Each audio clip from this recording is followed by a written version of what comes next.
Hi and welcome to my review on Dangerous Driving, the spiritual successor to the Burnout series, made by Free Fields Entertainment, which are supposedly the guys who made the original Burnout, which were formerly known as Criterion before they merged with EA, or after they merged with EA and disappeared, and I think they became, I can't remember, a Need for Speed production shop. I can't remember what I think they're called Ghost. That's it. They're called Ghosts currently now. Now, is Dangerous Driving good, bad, or ugly? Well, to be honest, it's kind of like, you know, the type of people you look at and you think, you know, are they good looking? Are they not good looking? You're not quite sure. Well, that's what I would say Dangerous Driving is. You play it and you think, is it good? Is it not good? Are the things that irritate me about it, do they outweigh those which are good? I mean, it uses the Unreal 4 engine, pretty good graphics, though people have said that it doesn't look that good, but it actually does. What there is there looks pretty good, but you know, there are some irritating aspects about it, as the rubber banding AI, the nasty bugs, the crashing, that kind of put you off. The game plays pretty good, plays like a Burnout game.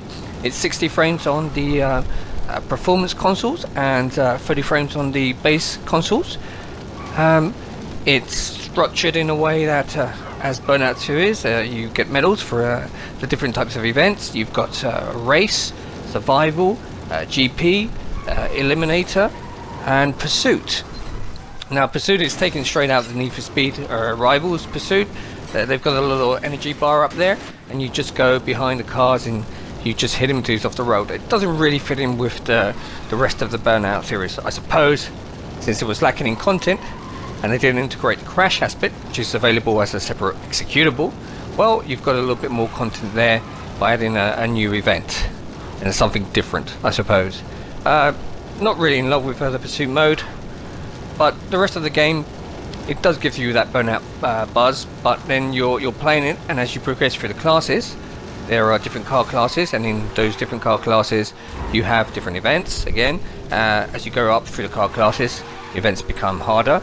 How does it become harder? You get a little bit more traffic, and the rubber banding AI is unbeatable, to the point where they've actually recognized that as a bug, I suppose.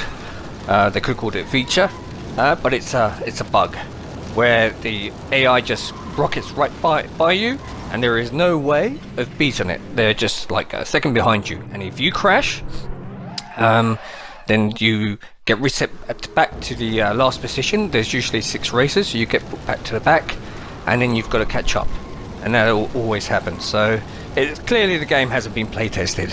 It would have been good if it had.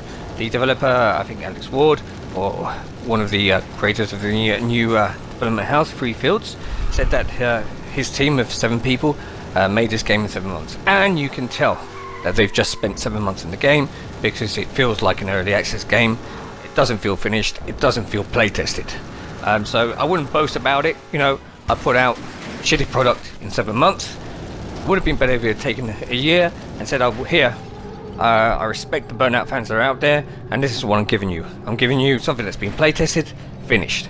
And he can say, you know, there's a question of resourcing and funding, etc., etc., and I'm doing this for the fans and the love of it. No one does stuff for the love of it nowadays, unfortunately. Very few people do. He got a nice little paycheck when EA bought Criterion, so I don't think he has a problem as far as finances go. So it would have been nice if he had respected the Burnout fans and had given us a game which was worthy of a sequel.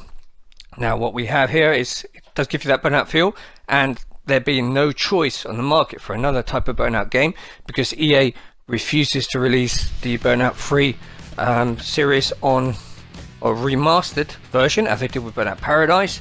Paradise was a controversial title, the series, since it introduced an open world, and people wanted the sort of like the fixed racing. Because I still get lost in Burnout Paradise on the races. I do like Dangerous Driving. In its defense, it's what is there is pretty good, in the sense that graphically it is there. The rubber banding AI on the early levels works pretty well. Does need adjusting though. And as a Burnout fan, I'm going to love it because there isn't anything else out there in the market. If you're not a Burnout fan, would not recommend this title. If you are a Burnout fan, go for it, but probably wait till it goes on sale because there isn't much content there at the moment. Also, there's another patch dropping in May, which will fix hopefully the problems with the AI, and a little bit later, hopefully we'll get the promised multiplayer, which will add a lot more content to the game, or more playability at least. So let's see how that goes. Right now, you know, I'm missing a sort of type of leveling system to the game. I'm missing a wide variety of tracks, and the tracks which are there are all long roads. You don't have any parallel crossings. It would have been nice to have, you know, a bit of variety. Perhaps a city with some parallel crossings. Again, but you don't have that. What you have is, I think, about 5 tracks. I'm not even sure if you have that amount. And what they do is they vary the setting, so it'll be snowy or it will be dark. You know, the sun will be going down. It all looks very beautiful, but it's basically the same track. Performance-wise, the game performs pretty well on the Xbox One X and Pro consoles, besides the constant crashing. And you do, when you hit retry, you'll be lucky if the game gives you another go, or it will crash out. It is a bit unstable. You'll crash through the floor. You'll be reset behind wrecks, and you'll crash into the same wreck 3-4 times.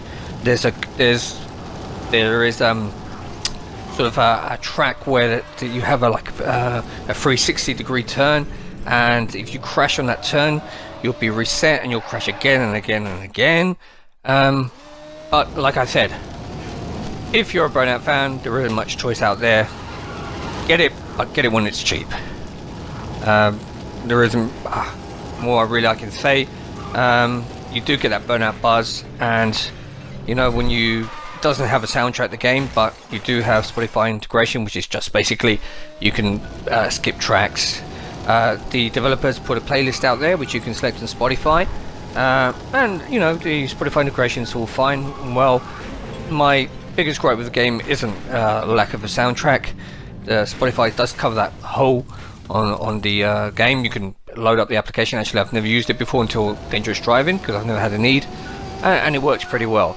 I just wish that they would have put in more variety of vehicles, more tracks, and integrated the crash aspect of it.